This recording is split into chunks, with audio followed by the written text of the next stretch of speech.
relying purely on historical and religious myths, started to ask about how they could understand the world rationally, not relying on tradition, but relying on reason.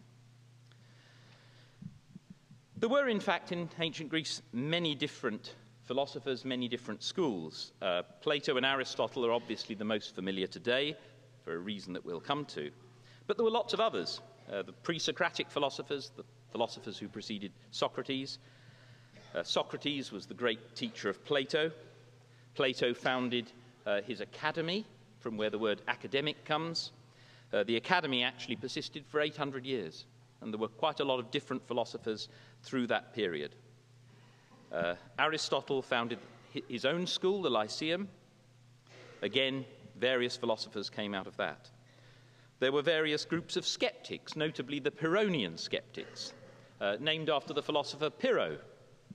Pyrrho, it is said, was so skeptical that he saw no reason for believing that falling off cliffs was dangerous, no reason to believe that collisions with chariots were dangerous.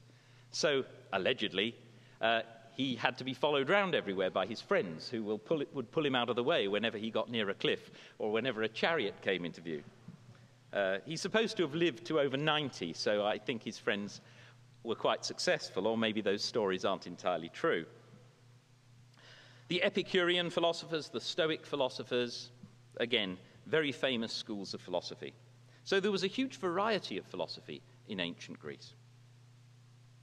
Now, unfortunately for philosophy, the Roman Empire became Christianized, through Constantine originally, of course, but later Roman emperors thought it was their moral and religious duty to actually close down the ancient schools of philosophy.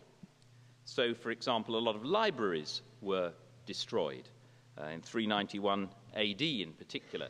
The famous Library of Alexandria, which contained huge numbers of ancient writings from these Greeks, and not only philosophical Greeks, but also many great literary figures from the ancient world.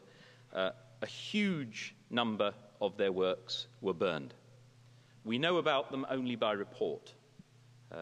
Sometimes fragments of these are discovered.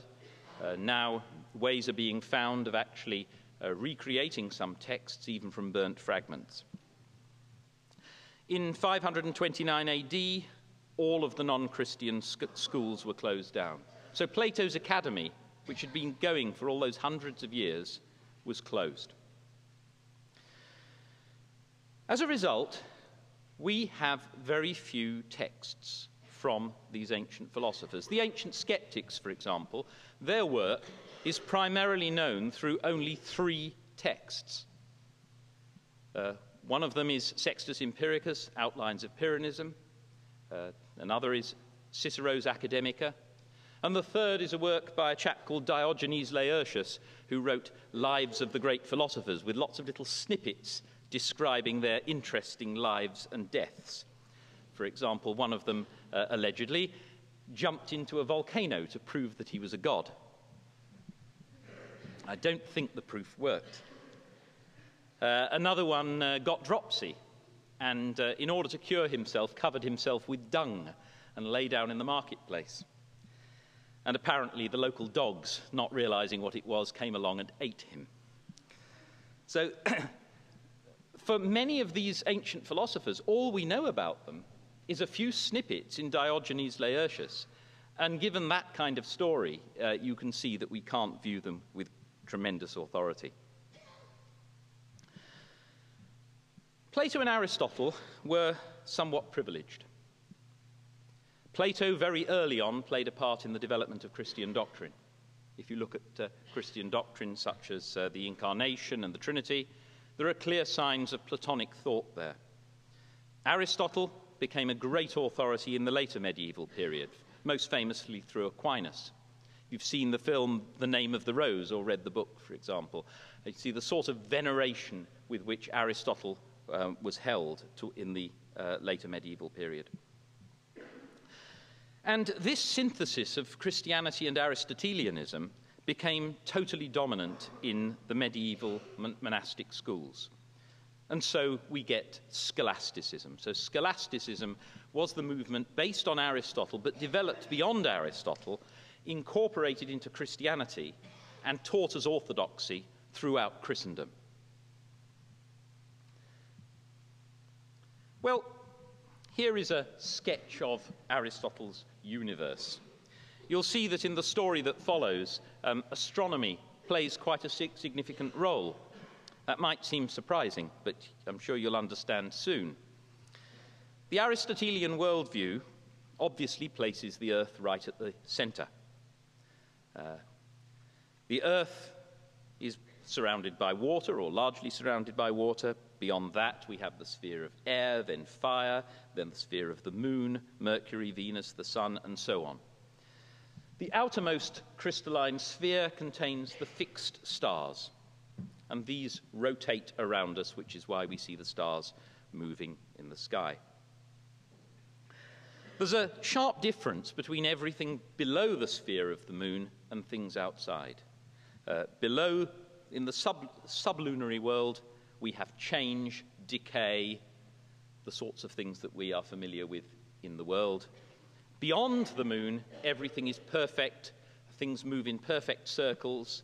They are unchanging. That's the heavenly sphere.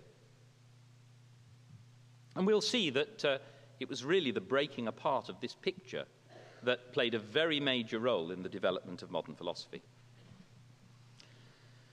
Okay, so a number of things came about in the years between about 1400 and 1500 and a few decades thereafter, which completely changed this intellectual landscape. Well, some ancient texts had survived. I've mentioned some of those that did, like Sextus Empiricus' Outlines of Pyrrhonism, containing all these skeptical arguments that had been developed in ancient Greece. Those were lost, but some of these manuscripts remained in the Byzantine world, in Constantinople. Some were translated by the Arabs and preserved in the Arabic world. Well, eventually, the Ottoman Turks attacked Constantinople. It eventually fell. And at that point, and prior to that, a lot of scholars fled to the West, bringing these precious manuscripts with them. So a lot of these things were rediscovered. I find it extremely interesting that manuscripts that had been hidden away all that time had this dynamite within them, such that rediscovery of them could have such a profound effect on the Western world. It really does show the value of what had been going on in ancient Greece, that their philosophical discoveries still had this power to unsettle the world. So you have the development of humanism in Renaissance Italy, a new respect for classical thought. People were trying to think through things in this new way, which was not totally dominated by the Christian Aristotelianism. Printing, invented in 1450. So these manuscripts suddenly got circulated very quickly amongst scholars in Western Europe. So Lucretius, De Rare Naturam, the nature of the universe, rediscovered in 1417, printed 1486. Sextus Empiricus, I've mentioned, translated into Latin 1562. Now, lots of other things at this time happened to combine. For example, population was growing. There was a lot of trade with other countries. There was the discovery of the New World. So 1492, of course, Columbus sails the ocean blue to America. This brought a lot of economic disruption. They discovered a lot of silver down in South America, started bringing it back to Europe, caused all sorts of economic complications. Of course, they didn't realize what was causing this, but there was a lot of upheaval, a lot of change as a result. The realization that ancient maps were wrong. Okay, for centuries, people had been going along thinking that Aristotle and the Bible between them contained more or less the whole truth. And yet suddenly here we are discovering whole new parts of the world that aren't mentioned at all by Aristotle or the Bible. It's bound to cast some doubt on the ancient authorities. Cultural relativity. You start meeting people who have other religious beliefs or other scientific beliefs. They don't think the way we do. Well, that's bound to make you ask, if you're at all reflective, how confident can we be that our views are right and theirs are wrong?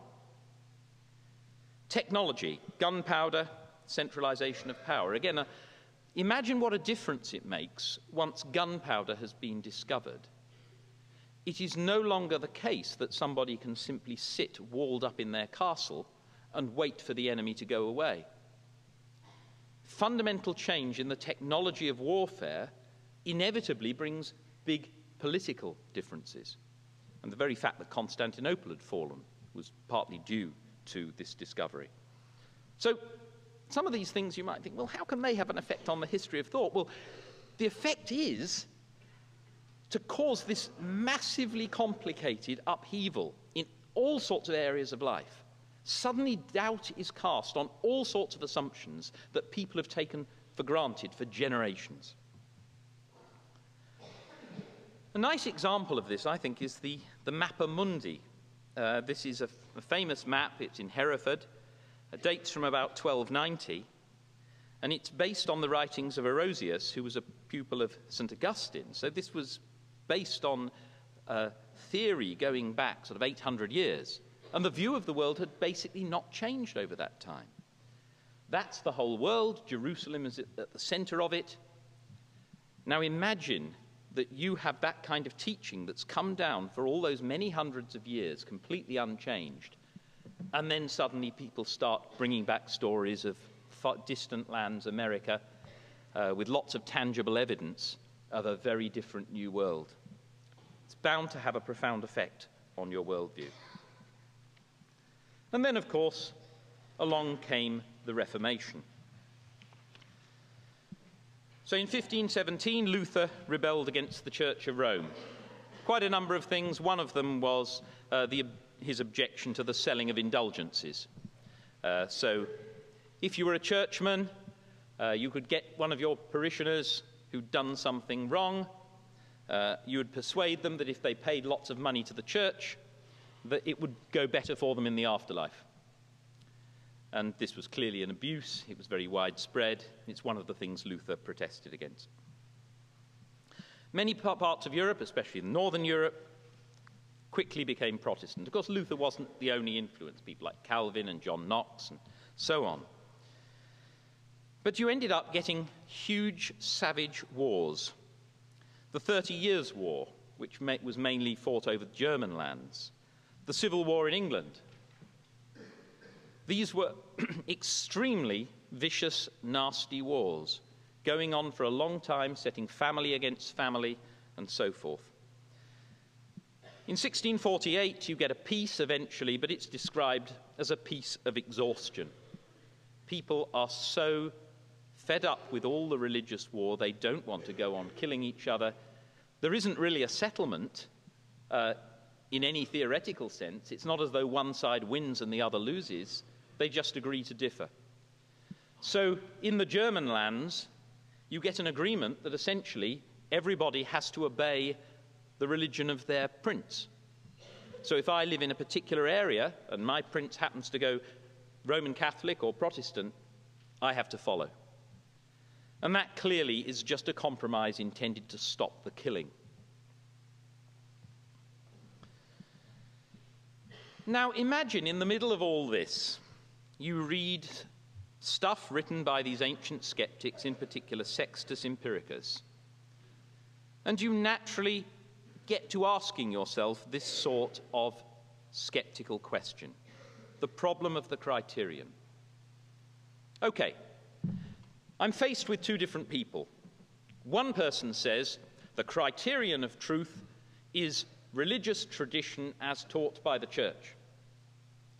The other person says the criterion of truth is the word of God acting on you when you read the Bible.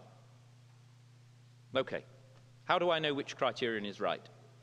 I've got the Roman Catholic criterion, I've got the Protestant criterion. What I'm looking for is some criterion for judging between them.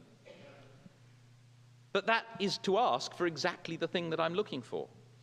How can any criterion of reliable knowledge be chosen unless we already have some reliable criterion for making that choice? So this was a problem highlighted by the ancient skeptics and communicated to modern ages by Sextus Empiricus. Had a big, very profound effect.